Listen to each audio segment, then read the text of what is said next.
membahas atau kebagian materi tentang sholat wajib dan sholat sunnah.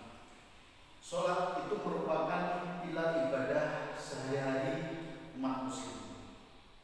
Jadi sholat itu dalam rukun Islam itu urutan yang kedua dari yang pertama syahadat, setelah itu sholat. Jadi sholat itu merupakan pilar atau tiang umat Islam. Sholat wajib itu ada sholat subuh, sholat asar, sholat maghrib, sholat zuhur, dan sholat isya. 5 sholat ini karena wajib tidak boleh ditinggalkan kecuali ada uzur-uzur tertentu.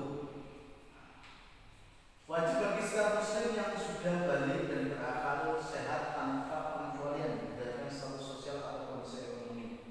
Jadi syaratnya harus sudah balik. Yang belum balik umur sebelum dia balik itu tidak diwajibkan sholat. Ini sholat ini perintah langsung dari Allah Subhanahu wa taala, diturunkan kepada Nabi Muhammad SAW ketika peristiwa Isra Mi'raj. Jadi sholat 5 waktu itu langsung Allah Subhanahu wa taala menurunkan ke Kanjeng Nabi, ke Rasul, ke Nabi Muhammad SAW ketika Isra Mi'raj.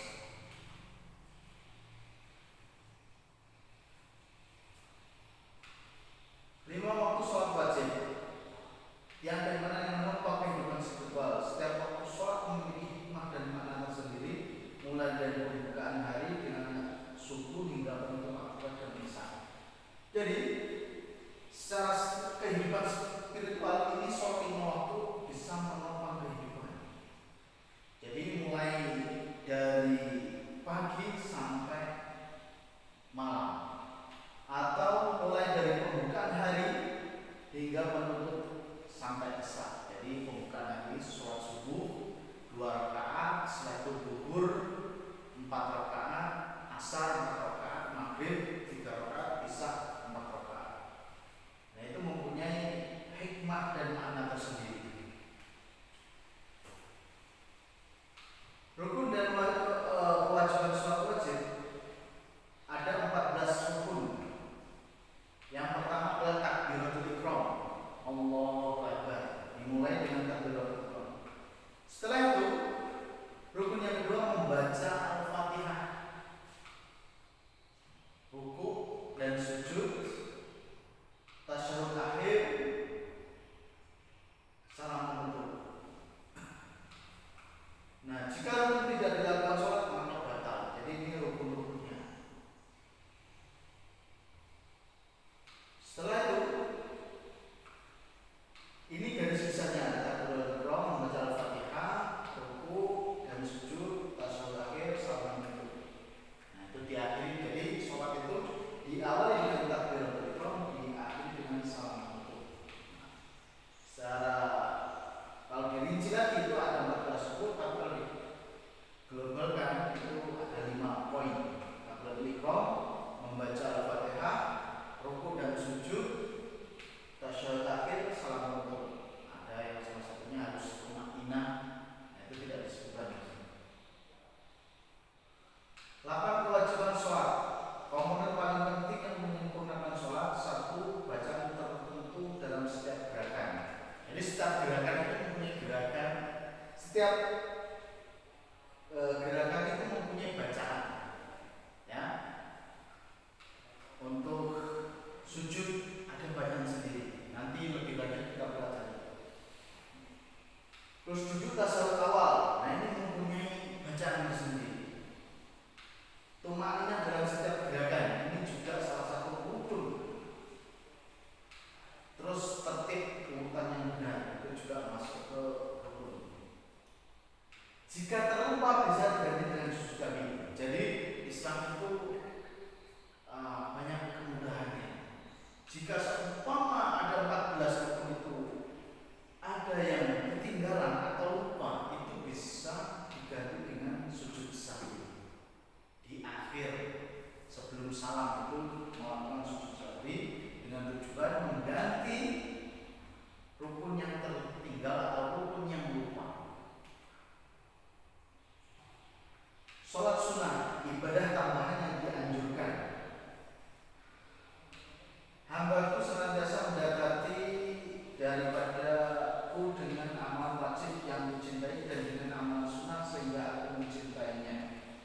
wajib itu ada sholat ba'diyah, ada sholat qobliyah dan sholat ba'diyah.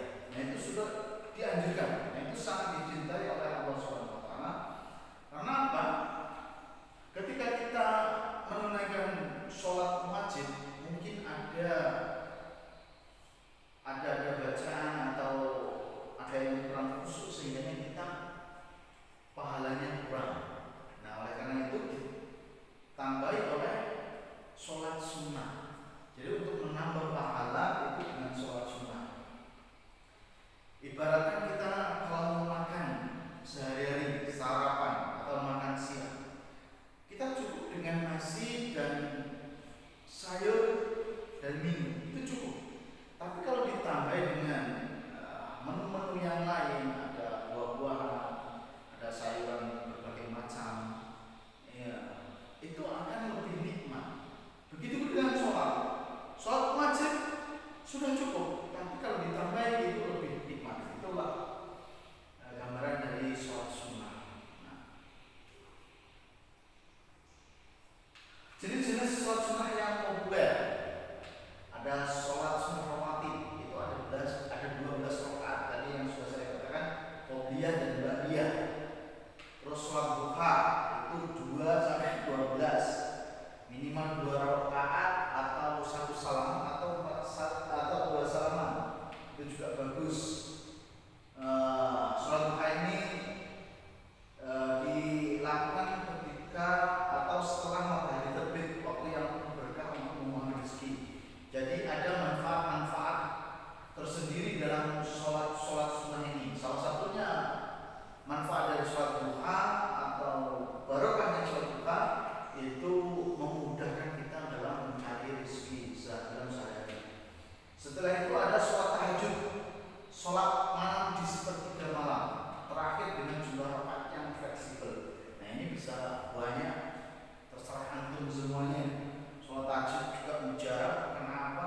Semua orang-orang di dunia ini tidur, kita mendapatkan kepada Allah, sehingga doa-doa kita cepat dikabulkan oleh Allah Subhanahu wa taala. Ini juga mujarab sholat tahajud. Setelah itu ada sholat witir, penutup sholat malam dengan rakaat ganjil yang sangat dianjurkan. Tidak kalah pentingnya sholat witir. Sholat witir ini juga luar biasa. Jadi sholat witir itu sholat penutup malam, sholat malam. Itu rukunnya, itu jumlahnya, rakaatnya ganjil. Bisa 1, bisa 3, 5 atau 7 namanya witir ganjil. Jadi ada 7. Ada sebagian ulama yang mengatakan 1 salam atau langsung 3 rakaat baru 1 salam. Ada yang 2 rakaat, 2 rakaat setelah itu terakhir 1 salam. Ada juga. Nah, tergantung antum atau terserah antum mana yang paling sampai meyakin. Bisa pakai 2 rakaat 1 salam, setelah itu 1 rakaat salam sehingga jumlahnya ada 3, atau langsung 3 rakaat. Karena apa? Ada sebagian ulama yang mengatakan sholat itu diawali dengan takbiratul ihram. Setelah itu diakhiri dengan salam. Ketika sholat itu sudah takbiratul ihram dan salam, itu sudah termasuk 1 sholat. Kok ditambah 1 lagi berarti sudah bukan rakaat yang tadi. Jadi sehingga ulama tersebut mengatakan seharusnya sholat itu kalau mau 1 salam 1 rakaat berarti 1 rakaat setelah itu salam. Kalau mau 3 rakaat berarti setelah itu 3 rakaat setelah itu salam. Alam bisa banyak perbedaan kalau tentang sholat witir ini. Intinya sholat witir itu ganjil, gitu ya. Setelah itu sholat istikharah, 2 rakaat untuk meminta petunjuk Allah dalam mengambil keputusan penting. Nah ini juga luar biasa manfaatnya. Sholat istikharah ketika kita menghadapi permasalahan yang kita tidak bisa memutuskan,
Biar supaya dibangunkan rumah, nah, kita melakukan sholat sunnah rawatib.